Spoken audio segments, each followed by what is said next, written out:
درنو فرهنګي او علمي شخصیتونو د نړیوالې ټولنې او په کابل کې د میشتو سفارتونو درنو استازو د فرهنګي او نشراتي بنسټونو نمایندګانو د کتاب د نړیوال فیسټیوال معززو ګډونوالو او د پوهې او معرفت مینوالو السلام علیکم ورحمت الله وبرکاته. د افغانستان اسلامي امارت د اطلاعات و فرهنګ وزارت له اړخه تاسو ټولو ته د کتاب فیسټیوال په ګلورین ماحول کې د ګډون له امله ښه راغلاست وایم.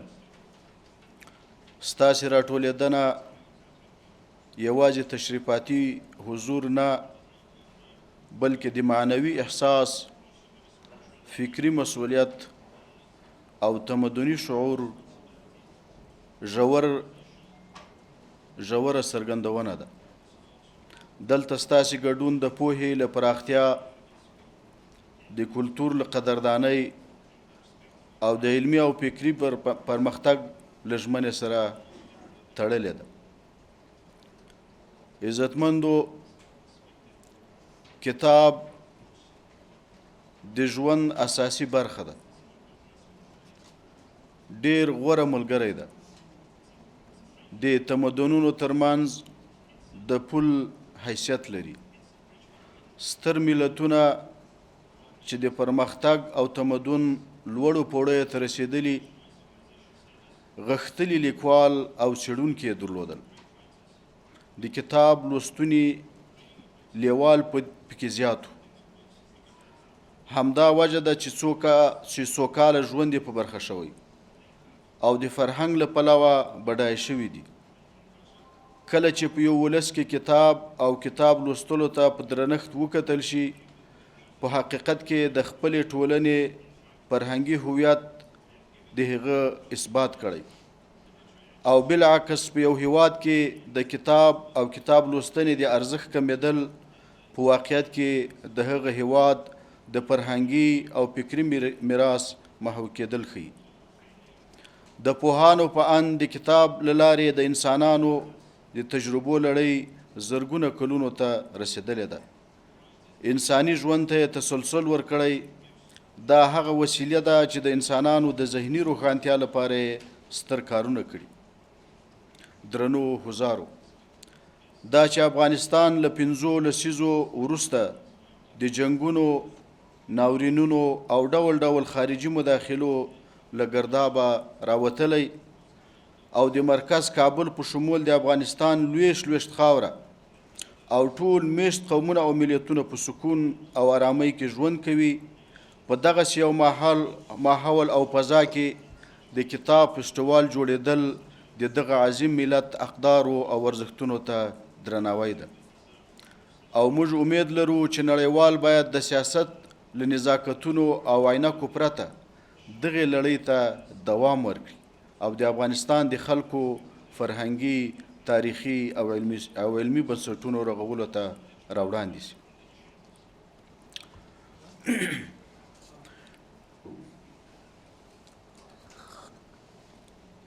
ډېرو محترمو حضارو، لکه مخکې چې د یوناما د محترمې مشرې په څرګندونو کې هم راغله، افغانستان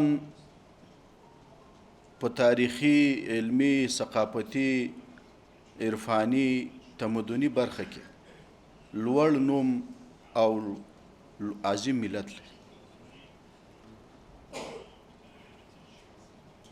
په تیرو 5 لسیزو کې افغانستان له هر اړخه ځورېدلی، کړېدلی او تر مداخلو لاندې راغلی. یعنی افغانستان ته که خارجي اشغالګر راتلل نو یوازې افغانان قتلول نه، یوازې افغانان شکنجه کول نه، بلکې هغوی په فکري، علمي او د کتاب په برخه کې هم له ستونزو، کړاوونو، مشکلاتو سره مخ کول او هغوی له له ډول ډول ناورینونو سره لاس و ګرېوان کوو. موږ په تیرو 15 لسیزو کې لیدلي او کتلي هم دي. هر اشغالګر چې راغلی دلته د کتاب په ذریعه باندې کوشش کړی چې د افغانانو ترمنځ د نفرت، بدبختیو، تفرقو د هغو د کرلو لپاره کار وکړي. متاسفانه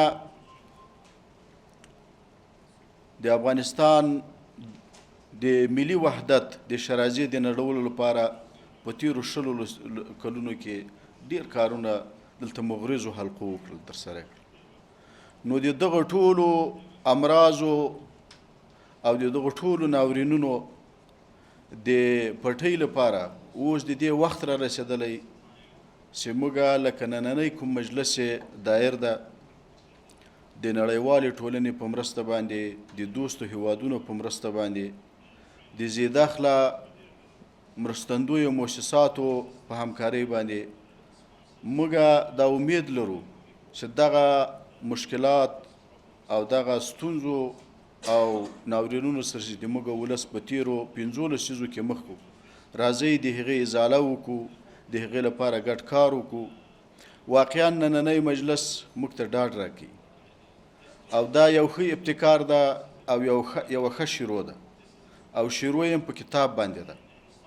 نو راځئ تعهد وکړو چې د دې عظیم ولس د ارزښتونو د ساتلو او د دې عظیم ملت د هغه ناخوالو د لرې کولو لپاره په ګډه کار وکړو.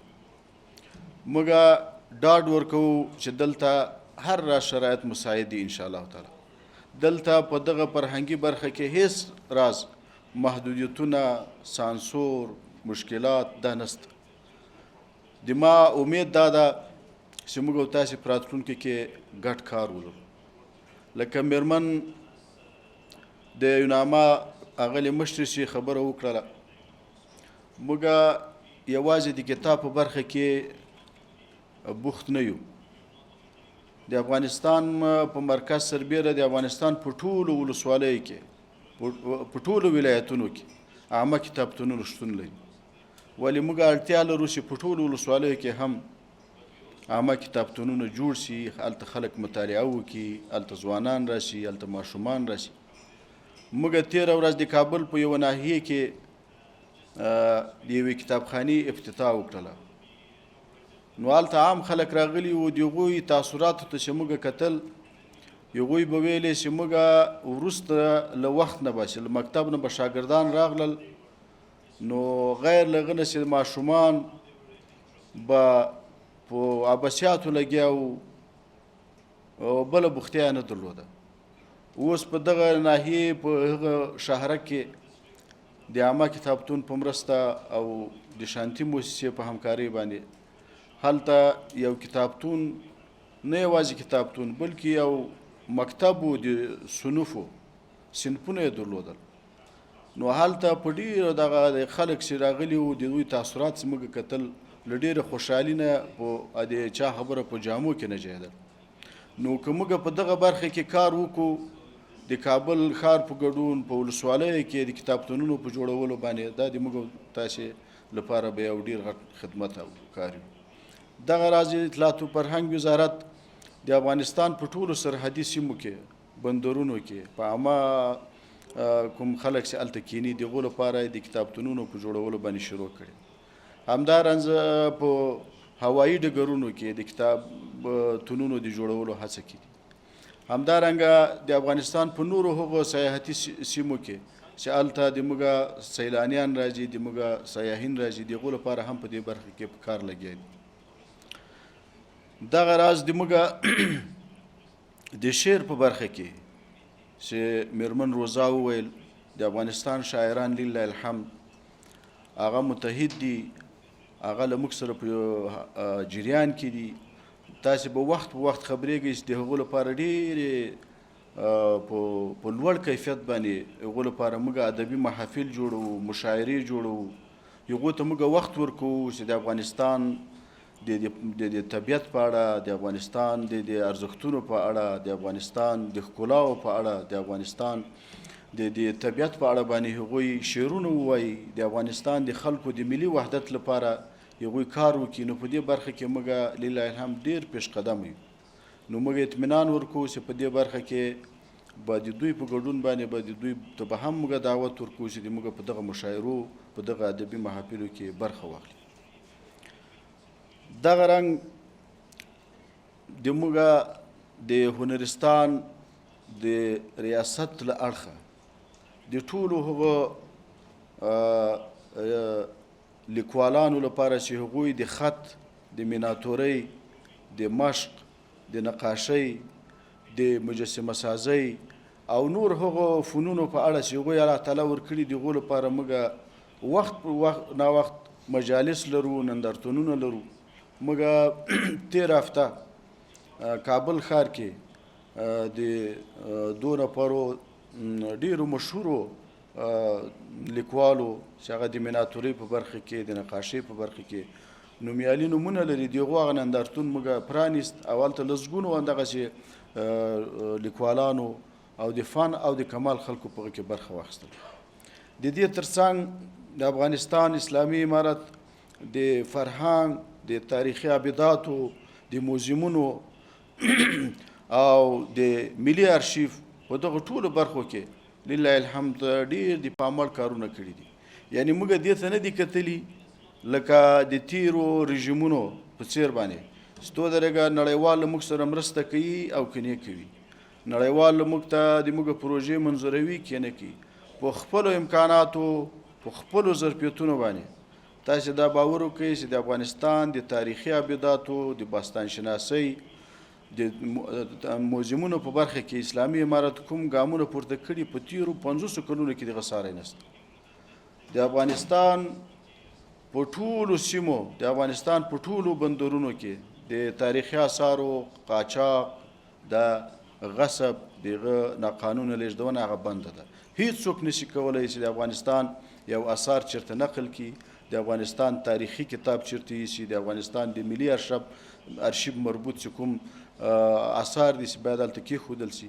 موږ هغوی ټولو ته اعلان کړی چې له ټولو هیوادوالو سره تاریخي مستندات په لاس کې موجود وي، که هغه اثار وي، که هغه کتابونه وي، که هغه میناتورۍ ده، که هغه رسم ده، که هغه خطوط دي، هغه راوړئ. موږ د خپلو ظروفو شرایطو مطابق له تاسې نه موږ اخلو.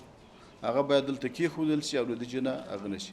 ځکه اوس افغانستان لله الحمد یو وارث لري او دلته یو نظام موجود ده. د مرکز په شمول باندې په ټولو ولایتونو باندې لله الحمد یوه قومنده چلیږي.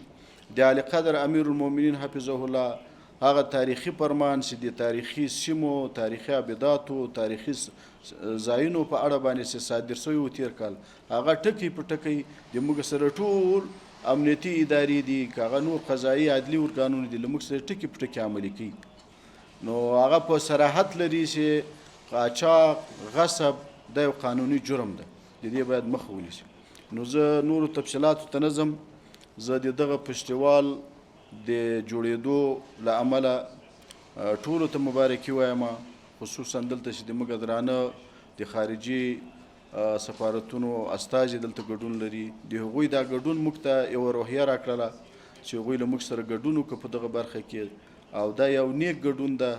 او په دې کې د کتاب برخه ده، د کتاب نه به شروع کوو ان شاء الله تعالی. د ما له دوی نه هیله او ارزو دا ده چې د موږ سره په دغه نورو برخو کې هم دوی همکار واوسي. که د افغانستان تاریخي ابدات حفظ کیږي، دا یوازې د افغانستان د خلکو هغه نه دي، ارزښتونه نه دي، بلکې له دې سره نړۍ هم مشترکات لري. موږ هغه ځایونه هم حفظ کړي چې په تېرو 20 کلونو کې چې دلته ډېرې دعوې کولې د تاریخي سیمو، تاریخي ابداتو په برخه کې، هغه موږ حفظ کړل، دغه ته یو معقوله لار راویستل، هغوی ترېنه عاجز وو.